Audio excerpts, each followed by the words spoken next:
अस्सलाम वालेकुम व्यूअर। आज मैं आपको फ्रेमोल्टॉन एंड टैबलेट के मुतालिक बताता हूँ जो ख़वातीन में इस्तेमाल होने वाले मेडिसिन है। सिर्फ ख़वातीन इस्तेमाल कर सकते हैं, मर्दों के लिए नहीं, ओनली ख़वातीन में। ये हार्मोनल मेडिसिन है जिसमें एक्टिव इंग्रेडिएंट है वो नॉर्थ एस्टेरॉन 5 मिलीग्राम।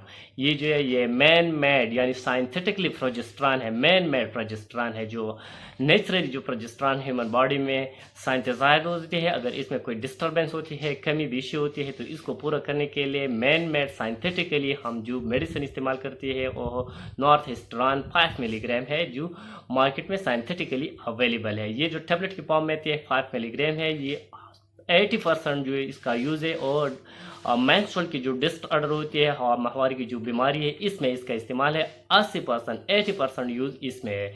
चलो स्टार्ट करेंगे इसकी यूजेस। अगर इससे पहले अगर आप हमारे चैनल पर नहीं है तो सबसे पहले इस चैनल को सब्सक्राइब कीजिए। चलो स्टार्ट करेंगे इसकी यूजेस। सबसे पहला इसका यूज़ है और डिस्मेनोरिया है, यानी फेरट के दौरान जो फैन होती है, इस फैन को ख़त्म करने के लिए, इस फैन की तकलीफ को कम करने के लिए इस मेडिसिन का इस्तेमाल है। सार इरेगुलर फेरड होती है, जो फेरड इरेगुलर होती है, फोलोमेनोरिया होती है, यानी हर 2-3 दिन जो ख़वातीन वो ठीक होते हैं, 2-3 दिन बाद इसके मेंस्ट्रुअल स्टार्ट होते हैं, फिर 3 दिन ठीक होते हैं, फिर ब्लीडिंग स्टार्ट होते हैं। इसीलिए जो इरेगुलर पीरियड होते हैं, माहवारी में जो डिस्टर्बेंस होती है, इस डिस्टर्बेंस को इसको मेंटेन करने के लिए इस मेडिसिन का इस्तेमाल है।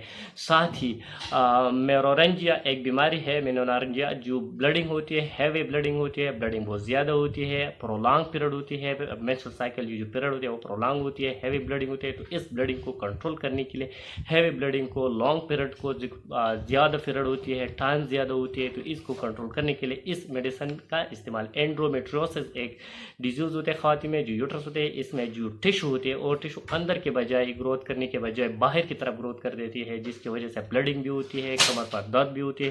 तो इसको कंट्रोल करने के लिए इस मेडिसिन में, एंड्रोमेट्रियोसिस को ट्रीटमेंट के लिए इस मेडिसिन का इस्तेमाल किया जाए। साथ ही डिसफंक्शनल यूट्राइनल ब्लीडिंग, यानी जो यूट्रस की जो ब्लीडिंग होती है वो इरेगुलर जो ब्लीडिंग होती है, मुख्तलिफ रीज़न की वजह से होती है, हार्मोनल चेंजेस की वजह से, हार्मोनल इम्बैलेंस की वजह से होते हैं, तो इसको मेंटेन करने के लिए इसमें इस्तेमाल है। एमेनोरिया में इसका इस्तेमाल भी है, जैसे कि ख़वातीन में बाद जो पीरियड होती है वो किसी वजह से स्टॉप हो जाती है, कभी कभार 2-3 महीने तक वो स्टॉप होती है, नहीं आती, तो इस पीरियड को कंट्रोल कर आने के लिए, मेंटेन करने के लिए इस मेडिसिन का इस्तेमाल है।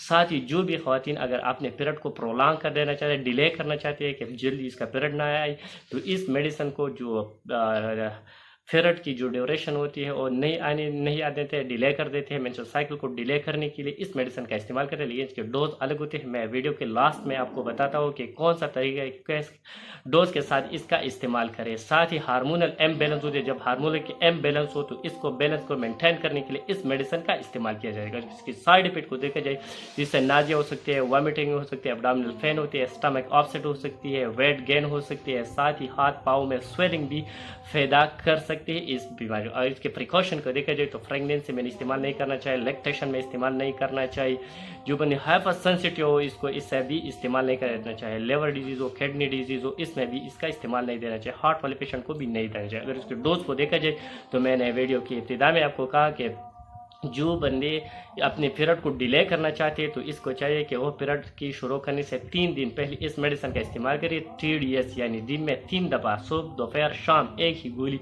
का इस्तेमाल करें। जब तक आप चाहते हैं कि पीरियड न आए इस वक्त तक आप इसका इस्तेमाल करेगा। जब आप चाहते हैं कि पीरियड आ जाए तो फिर इस गोली को छोड़ लो। आफ्टर 2-3 दिन बाद आपकी जो पीरियड है वो आना शुरू हो जाएगी। साथ ही अगर आपको एंडोमेट्रियोसिस हो तो एंडोमेट्रियोसिस में एक ही टेबलेट दिन में इस्तेमाल करना होगा।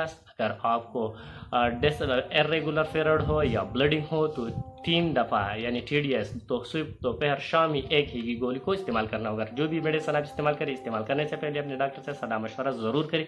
डॉक्टर की मशवरे के बगैर कोई भी मेडिसिन को इस्तेमाल नहीं करना चाहिए। साथ ही अगर आप ऐसे तरह इन्फॉर्मेशन चाहते हैं तो इस वीडियो को लाइक करें, सब्सक्राइब करें चैनल को, और थैंक यू फॉर वॉचिंग।